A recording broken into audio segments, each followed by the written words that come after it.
오늘 우리에게 주시는 하나님의 말씀은 출애굽기 8장 25절에서 32절의 말씀입니다. 다 함께 일어나셔서 하나님의 말씀을 경청하겠습니다.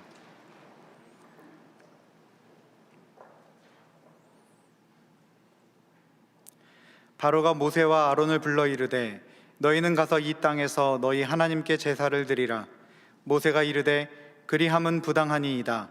우리가 우리 하나님 여호와께 제사를 드리는 것은 애굽 사람이 싫어하는 바인즉 우리가 만일 애굽 사람의 목전에서 제사를 드리면 그들이 그것을 미워하여 우리를 돌로 치지 아니하리이까. 우리가 사흘께쯤 광야로 들어가서 우리 하나님 여호와께 제사를 드리되 우리에게 명령하시는 대로 하려 하나이다. 바로가 이르되 내가 너희를 보내리니 너희가 너희 하나님 여호와께 광야에서 제사를 드릴 것이나 너희 너무 멀리 가지는 말라. 그런즉 너희는 나를 위하여 간구하라. 모세가 이르되 내가 왕을 떠나가서 여호와께 간구하리니 내일이면 파리떼가 바로와 바로의 신하와 바로의 백성을 떠나려니와 바로는 이 백성을 보내어 여호와께 제사를 드리는 일에 다시 거짓을 행하지 마소서 하고, 모세가 바로를 떠나 나와서 여호와께 간구하니 여호와께서 모세의 말대로 하시니 그 파리떼가 바로와 그의 신하와 그의 백성들에게서 떠나니 하나도 남지 아니하였더라. 그러나 바로가 이때에도 그의 마음을 완강하게 하여 그 백성을 보내지 아니하였더라. 이것은 하나님의 말씀입니다. 아멘. 설교자가 언제 나와야 될지를 미리 예고해주는 찬양이 저는 참 좋습니다. 오늘 찬양 너무 고맙습니다. 참 은혜스러운 찬양 감사를 드립니다. 집사람이 저에게 그렇게 질문합니다. 여보, 이번 주 설교는 뭐예요? 10가지 재앙이야. 그랬더니 지금 분위기도 그런데 무슨 재앙을 가지고 그렇게 계속 설교하냐고 그래. 글쎄 나도 고민인데 하나님께서 10번씩이나 해놓으니까 나도 이거 어쩔 수가 없네. 이렇게 대답을 했습니다. 10가지 재앙을 통해서 하나님은 이스라엘을 구원하셨는데 하나님의 계획과 뜻이 있겠죠. 근데 10가지 재앙이 진행됨에 따라서 변화가 나타나기 시작합니다.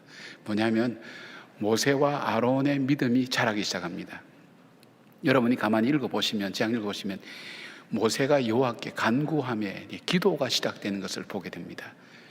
이 기도는 광야에서 이스라엘 민족을 살리는 기도가 되고 이스라엘 백성을 인도하는 기도, 능력의 기도와 권세 있는 기도가 바로 이 재앙을 통해서 모세에게 하나씩 체득되기 시작합니다.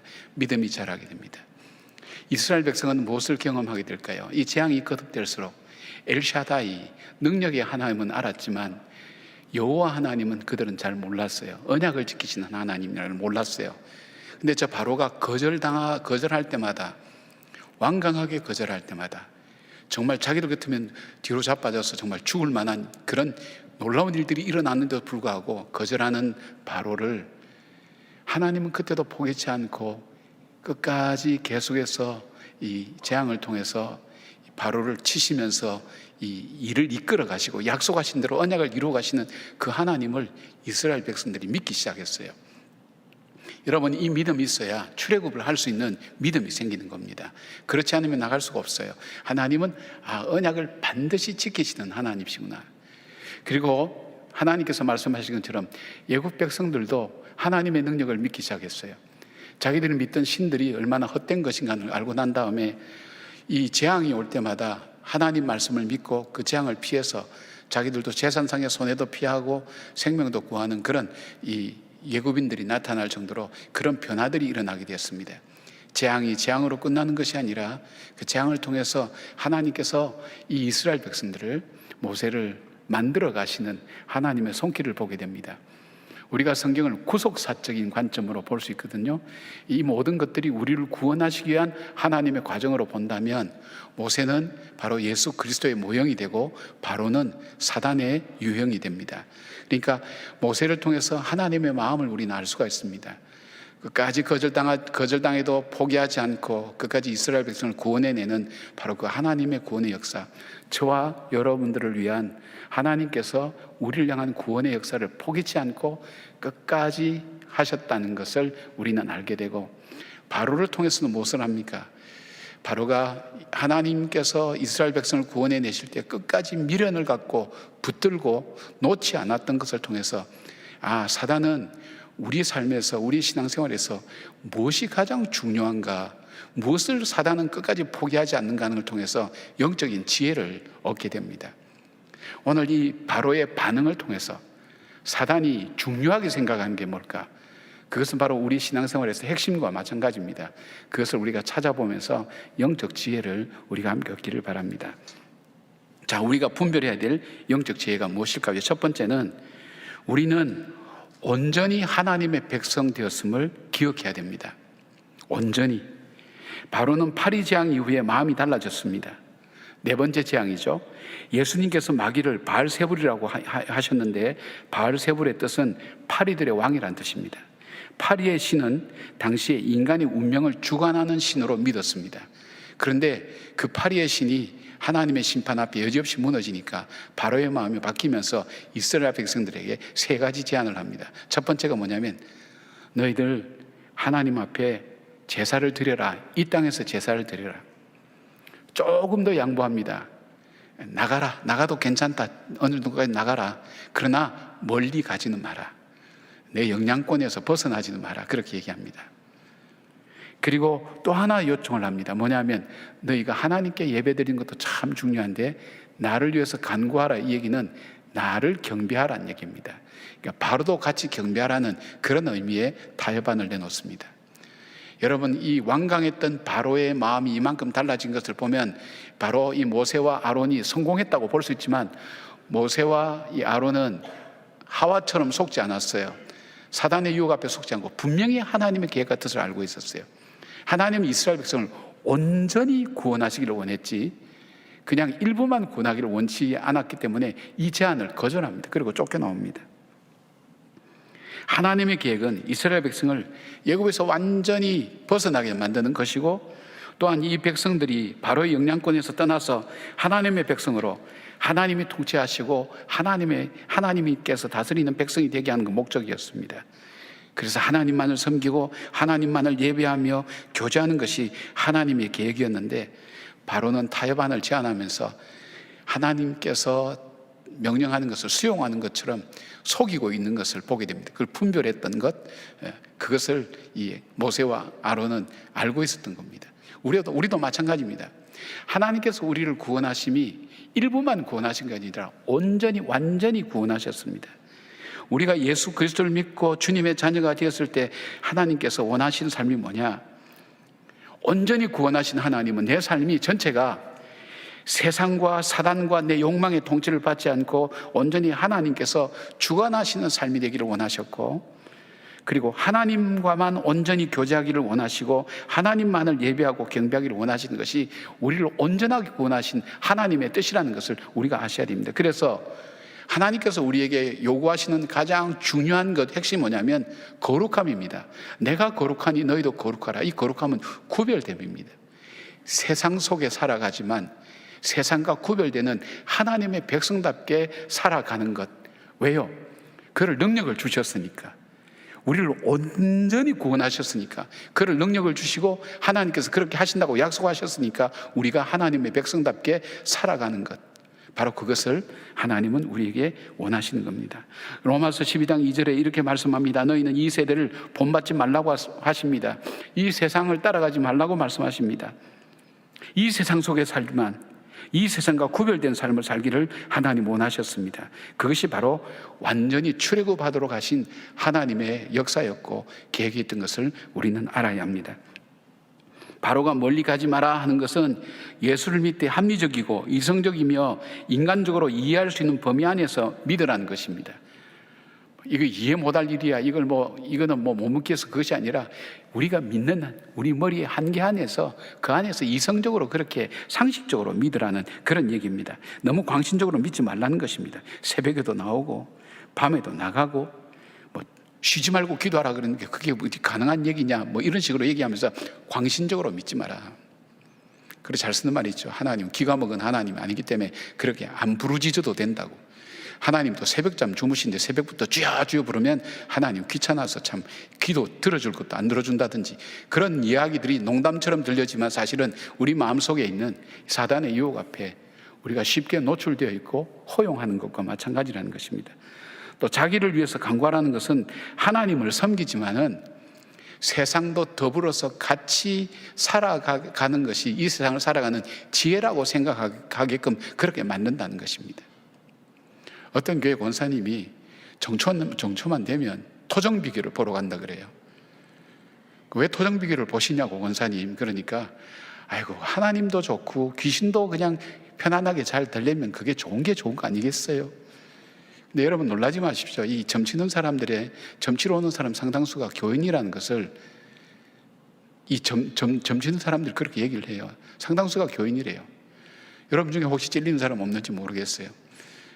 뭐 날짜 잡고 뭐 태기를 하고 뭐 이사가는 날짜 방향 잡고 뭘 가리고 이런 거 보면 여러분 우리 속에 그 자유를 하나님 주신 자유를 우리가 스스로 잃어버린 거예요. 그러니까 세상하고 하나님하고 겸하여 섬기는 그런 것. 전 제가 미국에서 경험했던 분인데 어떤 분이 본당에 들어올 때마다 꼭 이러고 들어옵니다. 그러다가 나중에는 주지 목사님 이렇게 이제 부르기 시작하죠. 예. 물론 종교 간의 혼용이 많이 되기 때문에 뭐 그런 일들이 일어날 수 있지만 그러나 하나님께서 우리에게 원하시는 것이 있어요. 우리가 하나님만을 온전히 섬기고 예배하는 것, 그것이 주님께서 나를 향하신, 나를 구원하신 하나님의 계획과 뜻이라는 것. 또 어떤 교회는 선교 봉사나 성지 순례에 가서도 수고를 실컷 하고 저녁 시간 되면 세상적인 방법으로 뒤풀이를 한다고 그래요. 이게 교회에서 왔는지 세상에서 왔는지 구별을 못한다 그래요. 가이드들이 그런 얘기를 해요. 여러분 이게 뭐예요? 세상과 하나님을 겸하여 섬기는 것이 좋거든요. 인간적으로 육체를 가진 우리 인간, 부패한 우리 인간으로는 좋거든요. 그렇게 따라가도록 그렇게 만든다는 거예요. 거기에 속지 말라는 거예요. 왜요? 우리의 구원은 완전히 하나님께서 온전히 이루어진 구원이기 때문에 거기에 속지 말라는 거예요. 우리가 믿음으로 살아갈 수 있는 능력도 하나님 주셨고 은혜도 주셨다는 것입니다. 요한일서 2장 15절 16절에 보니까 이 세상이나 세상에 있는 것들을 사랑하지 말라. 누구든지 세상을 사랑하면 아버지의 사랑이 그 안에 있지 아니하니 이는 세상에 있는 모든 것이 육신의 정욕과 안목의 정욕과 이생의 자랑이니 다 아버지께로부터 온 것이 아니요 세상으로부터 온 것이라. 그래서 성경은 주님의 백성에게 요구하는 것이 거룩함과 구별됨이 가장 우선순위임을 말씀하고 있습니다. 사랑하는 여러분, 여러분이 저와 이 세상 속에 살아가면서 세상과 겸하여 살아가는 부분들은 없습니까? 내 시간, 내 물질, 내 재능과 이 모든 것, 바로 세상의 수많은 다른 신들과 겸하여 섬기고 살아가는 건 없는지, 내 욕망과 더불어 살아가는 건 없는지, 세상의 흐름 따라가는 건 없는지, 우리는 이 세상에 살면서 하늘의 인생 기준을 가지고 살아야 될 하나님의 사랑임을 꼭 기억하여서 온전히 구원하신 그 하나님 앞에 온전한 삶을 드리는 그런 저와 여러분 되기를 주의 이름으로 축원합니다. 두 번째로 우리가 신앙생활에서 가져야 될 지혜가 있다면 다음 세대의 중요성을 기억하라는 것입니다. 바로는 8번째 메뚜기 재앙 이후에 다시 타협안을 내어놓습니다. 메뚜기는 농작물에 직접적인 영향을 주는 곤충으로 메뚜기를 숭배하는 세라피스 신을 섬기는데 풍요와 부유함을 상징하는 그런 신입니다. 바로 이 농작물을 통해서 부유와 풍요로움을 주는 이 신이 하나님으로부터 심판을 받아서 무너진 것을 볼 때 바로의 신하들이 바로한테 직언을 합니다. 왕이시여, 이 나라가 이미 망했습니다. 언제까지는 이렇게 붙들고 있을 것입니까? 얘기할 때 바로의 마음이 동해서 다시 또 이 모세와 아론을 부릅니다. 그래서 모세와 아론은 10장 9절에 이렇게 얘기합니다. 모세가 이르되 우리가 여호와 앞에 절기를 지킬 것인즉 우리가 남녀노소와 양과 소를 데리고 가겠나이다. 그렇게 요청했을 때 10절 11절에 바로가 이렇게 대답합니다. 바로가 그들에게 이르되 내가 너희와 너희의 어린아이들을 보내면 여호와가 너희와 함께함과 같으니라. 보라, 그것이 너희에게는 나쁜 것이라. 그렇게 하지 말고 너희 장정만 가서 여호와를 섬기라. 이것이 너희가 구하는 바니라. 이에 그들이 바로 앞에서 쫓겨나니라. 바로는 지금 세대는 포기했어요. 그러나 다음을 위한 세대들은 그는 포기하지 않았습니다. 다음 세대를 놓친다면 모든 것을 놓치는 것과 같고 이스라엘이 하나님으로부터 크고 지속적인 복을 받는다고 바로는 판단했어요.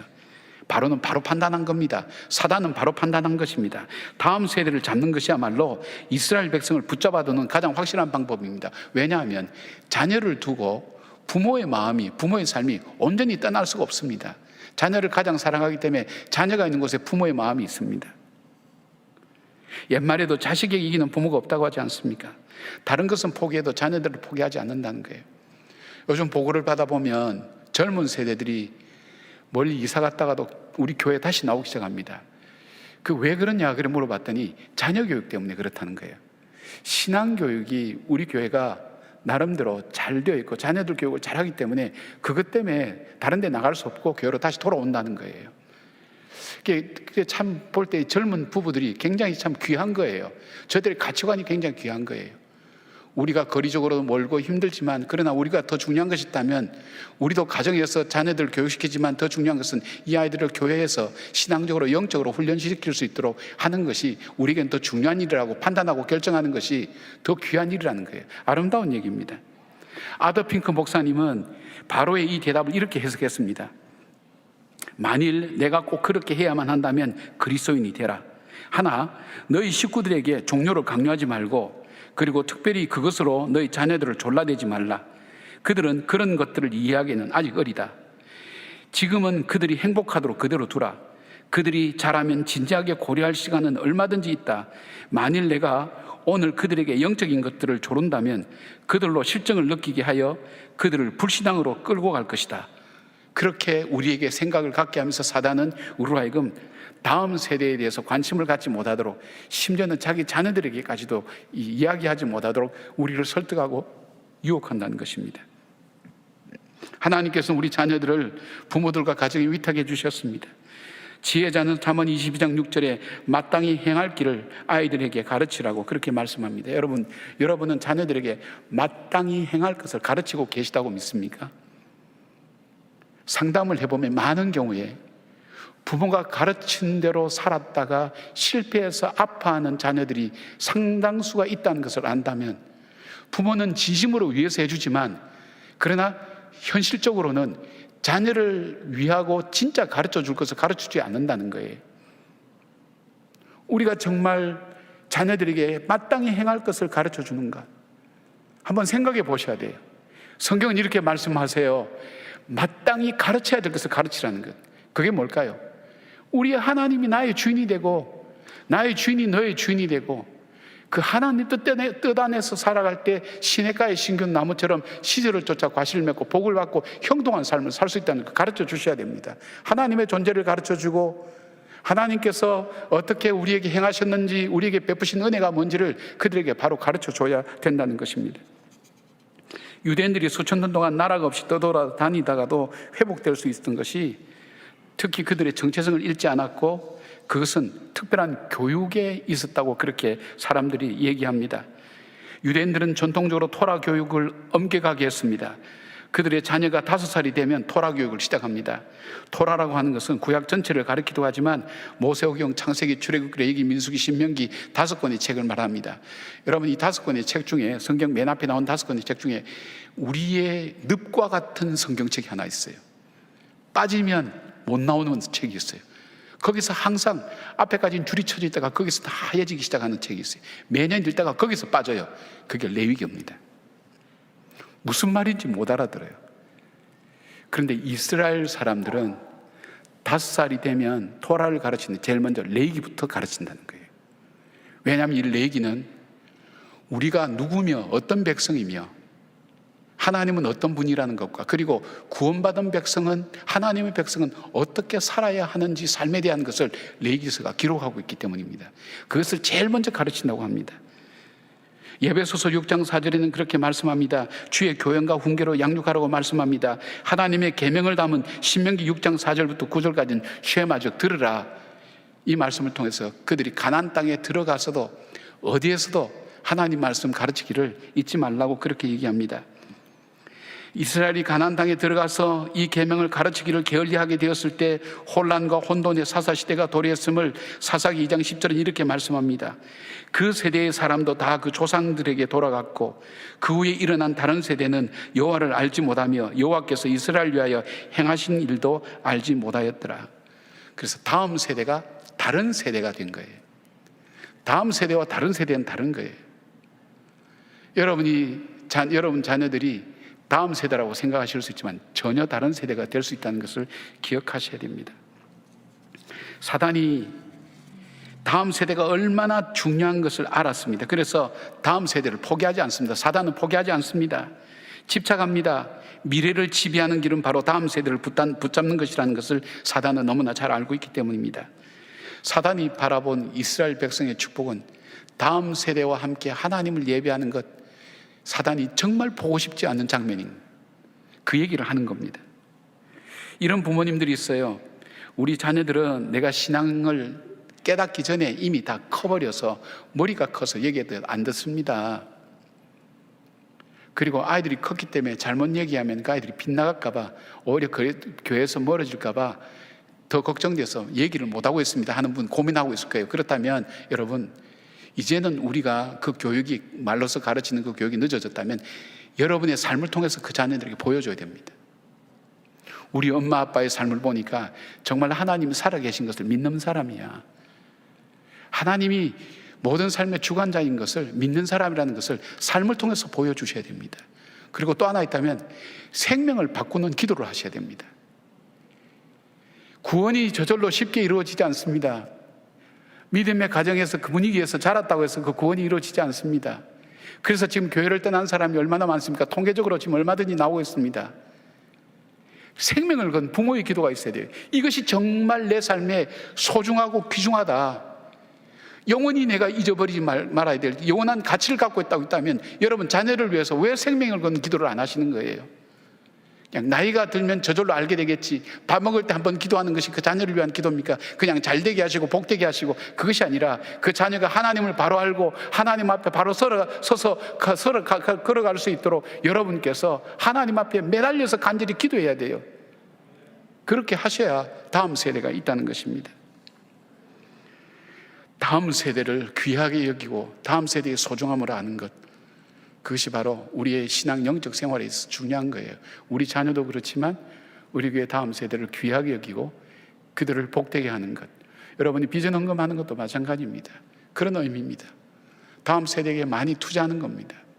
우리가 함께 하면서 하나님께서 다음 세대를 열어갈 때 정말 그들이 다른 세대가 아니라 하나님 앞에서 우리가 믿는 그 하나님을 여전히 믿고 우리가 받은 복을 여전히 받을 수 있도록 그렇게 나눌 수 있는 바로 그런 세대가 되도록 함께 그 지혜를 가지고 살아가는 것, 그것이 우리가 영적으로 얻을 지혜와 교훈이라는 것을 기억하시면서 사단이 정말 싫어하는 바로 이 부모님들과 자녀들이 함께 예배드리는 그 아름다운 모습을 간직해 가는 여러분들 되시길 주님의 이름으로 축복합니다.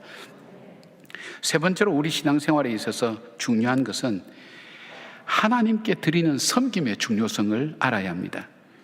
흑암의 재앙이 있고 난 다음에 바로는 다시 모세를 부릅니다. 9번째 재앙이죠. 흑암의 재앙은 예굽인들에게는 가장 충격적이고 심각한 것이었습니다. 왜냐하면 그들이 주로 섬기는 우상 중에 가장 큰 신이 태양신인 라라는 것인데 그들이 섬기는 주된 신입니다. 그 빛이, 그 태양이 없어지고 어둠이 가득했으니까 얼마 그들은 공포 가운데 있었을 것입니까? 그래서 출애굽기 24장을 보면 바로가 이렇게 말합니다. 바로가 모세를 불러서 이르되 너희는 가서 여호와를 섬기되 너희의 양과 소는 머물러 두고 너희 어린 것들은 다 너희와 함께 갈지니라.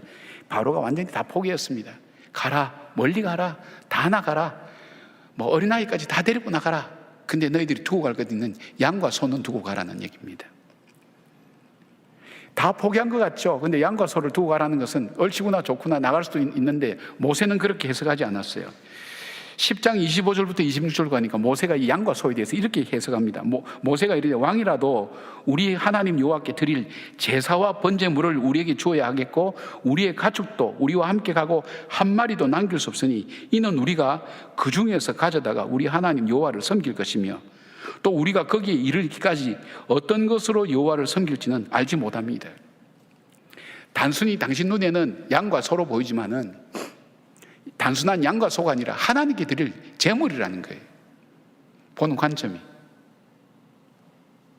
여기 섬기다에 해당되는 아바드라는 이 단어는 일하다, 봉사하다, 서비스라는 그런 의미지만은 근데 이것이 하나님과 관련돼서 나타날 때는 경배하다라는 예배가 됩니다. 하나님께 경배할 때 드리는 제물이 된다는 겁니다. 하나님께서 우리에게 무엇을 요구하실지 알 수 없기 때문에 모든 것을 다 가지고 가야 한다고 말합니다. 사단이 가장 싫어하고 방해하고 미련을 갖고 놓지 않으려고 하는 것이 뭡니까? 하나님을 섬기는 겁니다. 사단은 우리가 하나님을 향해 섬기는 것은 무엇이든 싫어하고 방해합니다. 구원받은 성도들, 즉 영적 이스라엘의 최종 목적도 하나님을 영화롭게 하고 예배하고 섬기는 것이 궁극적인 목적입니다. 하나님께 기도하는 것도 섬김입니다. 봉사하는 것도 섬김입니다. 사랑의 희생도 섬김입니다. 이웃과 마을 식구들을 돌보는 것도 섬깁니다. 이 섬김이, 예배와 관련된 섬김이 사단이 가장 싫어하는 거예요. 마지막까지 포기하지 않는 거예요. 이 섬김 중에 가장 싫어하는 게 뭡니까? 예배 자체예요. 우리 자신이 예배 드리는 거예요. 우리 자신이 예배 드리는 것, 그 중에서도 가장 더 싫어하는 건 뭐냐면 우리 자신이 하나님께 산제물 되어서 온전히 드리는 것은 사단이 가장 싫어하는 일입니다. 사랑하는 여러분, 코로나가 끝나고 한국교회에 주는 영적인 손실이 무엇이냐 할 때 재정 문제라고 얘기하는 사람도 있고 인원, 예수 믿는 사람 떨어져 나간다는 문제도 있지만 저는 그보다 더 심각한 문제가 있어요. 뭐냐면 예배를 향한 우리의 믿음을 흐트러 버렸어요. 이미 편리함이 우리 마음속에 자리 잡았어요. 예배는 많은 종교 행사 중에 하나로 생각하는 거예요. 모든 것이 예배로부터 시작되는데, 예배가 기초고 예배가 기본이고 예배로부터 그 신앙이라는 것이 시작되는데, 이것이 많은 종교 행사 중에 그냥 신앙생활 중에 하나라고만 생각하는 거예요. 그렇게 받아들이게 되면서 하나님으로부터 멀어집니다. 세상과 가까워집니다. 바로 마음의 심령이 병들어가면서 이 교회가 영적으로 타격을 받고 어려움을 겪게 되는 겁니다. 로마서 12장 1절 보니까 이렇게 말씀되어 있습니다. 그러므로 형제들아, 내가 하나님의 오던 자비하심으로 너희를 권하노니 너희 몸을 하나님이 기뻐하시는 거룩한 산제물로 드리라. 이는 너희가 드릴 영적 예배니라. 우리 자신이 산제물 되는 거예요. 그러니까 우리 자신이라 할 때는 뭘까요? 우리가 가지고 있는 재능, 우리가 속한 것, 우리가 할 수 있는 것, 이 모든 것 다 포함되는 거예요. 이것을 가지고 뭐예요? 하나님을 바라보며 섬기는 것. 우리가 가정에서도 마찬가지죠. 하나님께 하듯 가족들에게, 하나님께 하듯 이웃들에게 사랑하며 대할 때 사탄은 그걸 너무너무 싫어하는 거예요. 못 견뎌하는 거예요. 포기하지 않는 거예요. 한나는 가장 소중히 여기는 아들 사무엘을 바침으로 하나님께 경배드렸습니다. 아브라함은 자신이 가장 소중히 여기는 아들 이삭을 제물로 경배드렸습니다. 하나님께서 귀하게 보시고 축복하신 이유가 어디 있습니까? 하나님께 가장 귀한 것으로 제물 삼아 예배드렸기 때문입니다. 예배는 하나님의 백성의 축복이면서 사단이 가장 싫어하고 포기하는 것입니다. 여러분이 지금 이 자리에 앉아서 예배드리고 하나님께 올려드리는 이것이 얼만큼 사단이 싫어하는 일인지 모릅니다. 여러분이 성전 예배에 와서 기도하는 것 얼마나 싫어하는지 모릅니다. 예배를 위해서 금식하는 것 너무너무 싫어합니다. 여러분이 사랑의 선물 기쁨 남은 상들을 통해서 예수님의 이름으로 부활을 기뻐함으로 함께 나누는 것 너무너무 싫어합니다. 방해가 심각합니다. 여러분, 끝까지 우리 마음속에 우리를 붙들고 놓지 않는 것이 하나님께 경배하고 예배드리는 것, 그것을 우리에게 포기하지 않는다는 것을 보여주고 있는 것입니다. 하나님을 믿는 우리가 가장 해야 될 기본적이고 가장 중요한 것은 하나님을 경배하고 예배하는 것입니다. 고린도전서 10장 31절에 그런즉 너희가 먹든지 마시든지 무엇을 하든지 다 하나님의 영광을 위하여 하라고 했습니다. 여러분, 사단이 정말 미련을 갖고 포기하지 않는 것이 우리의 삶에는 거꾸로 중요한 것이 되는 거예요. 하나님께 예배하는 것이 가장 우리 삶에 중요하고, 그 다음에 뭡니까? 다음 세대를 귀중히 여기는 것, 그들에게 교육하고 가르치는 것, 그 다음에 뭘까요? 광신적으로 믿지 않는 것, 이성적이고. 여러분, 내 머리로 이해되면 예수를 왜 믿어요? 내 머리가 이해가 되는데, 내 머리 수준밖에 안 되는데. 믿음이라는 것은 내가 이해돼서 믿는 게 아니에요. 믿을 때 이해되는 거예요. 그 믿음이 얼만큼 우리에게 소중한가 하는 것을 우리에게 말씀하고 있습니다. 이제는 우리의 일상 속에서 하나님이 나의 삶의 주인이 되시고 온전히 구원해 주신 그 하나님의 백성답게 살아가는 것, 그것이 하나님께서 우리에게 원하시고 기뻐하시는, 우리에게 요구하시는 하나님의 삶이고, 그렇게 살려고 기도할 때 성령께서 우리를 도와주신다고 약속해 주셨습니다. 우리에게 사랑받고 있는 찬송이 있습니다. 이 찬송은 조지 쉐아라는 사람이 리아 밀러 부인의 시에다가 곡을 붙인 그런 찬양인데, 조지 셔아는 미국에 불어닥친 경제 한파로 대학을 포기하고 보험회사에 들어가서 일을 하다가 미국 MBC 라디오 방송국에서 하는 프로그램에 참여했다가 거기서 불렀던 노래가 히트를 치면서 하루아침에 유명하게 된 겁니다. 그래서 부와 명예와 인기를 한꺼번에 독차지하게 되었습니다. 아들이 거기에 취해서 여기저기 다닌다는 소식을 들은 기도하는 어머니가 마음에 걱정이 되었습니다. 그 아들을 위해서 간절히 기도하면서 그 아들에게 자기가 가장 사랑하는 시인 바로 밀러 부인의 그 시를 한 편 이 아들에게 보내주었습니다. 근데 이 시를 읽고 있는 동안에 이 조지 셔아의 마음에 성령께서 감동을 주셨습니다. 그의 마음을 깨뜨렸습니다. 유명해지고 편안해지면서 자기도 모르는 사이에 세상과 가까워진 자기 자신을 발견하게 된 것입니다. 어느새 세상 속에 살아가 있고 세상에서 귀중 여기는 것을 자기도 귀중 여기며 세상과 더불어 살아가고 있는 자기 자신을 발견하며 하나님 앞에 다시 무릎을 꿇었습니다. 하나님, 제가 가진 내게 주신 것으로 하나님 온전히 섬기겠습니다. 그 감동이 밀려왔을 때 감동이 밀려온 것을 가지고 곡을 붙였습니다. 그것이 주 예수보다도 귀한 것은 없네. 그 찬양이 되었습니다. 조지 셔아는 바로 빌리그리암 전도단에 들어가서 바로 찬양으로 수많은 사람의 영혼을 하나님께로 인도하는 사람이 되었습니다. 그러니까 어떤 집회에서 찬양으로 큰 박수를 받을 때 하나님께 찬양하게 하신 그 하나님께 영광을 돌린다고, 이 모든 것도 하나님 주신 것이라고 주님을 고백하고 인정하는 그런 일들로 산재물로 드린 삶을 살면서 그의 삶을 하나님께 올려드렸습니다. 어느 때보다도 신앙생활하기 어려운 시대를 살아가고 있습니다. 그러기에 우리는 신앙생활에 진짜 가치 있는 것이 무엇인지를 찾아야 됩니다. 주변에 달려있는 여러 가지를 보는 것보다 정말 내가 붙잡아야 될 핵심이 무엇인가? 하나님 오늘 10가지 재앙을 통해서, 바로의 반응을 통해서 우리에게 사단이 우리로 하여금 끝까지 놓지 않으려고 하는 것이 무엇인가를 우리가 알 수 있는 지혜를 얻을 수가 있습니다. 세상과 겸하여 살아가는 것, 믿을 수 있는 만큼만 믿는 것, 내가 아는 만큼만 믿는 것, 이해가 될 만한 이성적으로 믿는 것, 더 이상 나가려고 하지 않는 것,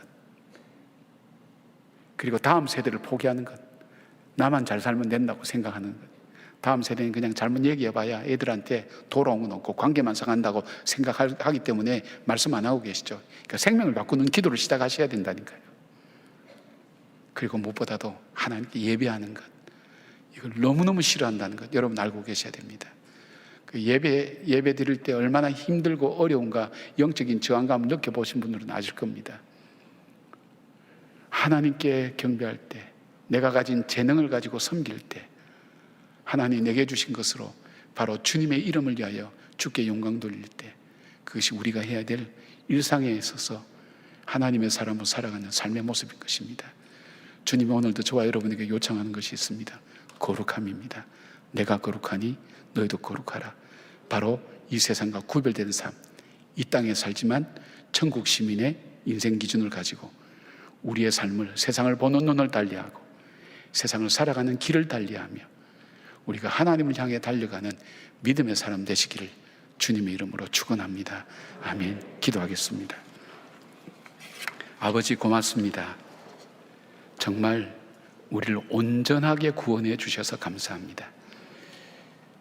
그 아들, 독생자 아들 예수 그리스도를 죽이시면서까지 우리를 향한 구원을 포기치 아니하신 그 하나님의 사랑을 받은 저희들이 그 큰 사랑을 업신여기면 짐승과 같다고 했는데, 하나님 이 사랑 가지고 주님을 섬기며 믿음 안에서 온전히 주님만 섬기며 살아가게 하시고, 모든 것이 위로부터 하나님께로부터 온다는 것을 믿음의 고백을 통해서 저희들이 하나님께 일상 가운데 올려드리는 우리의 고백의 삶이 될 수 있도록 도와주시옵소서.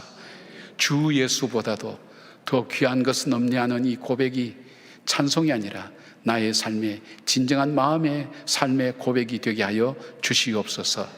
예수님의 이름으로 기도드리옵나이다. 아멘.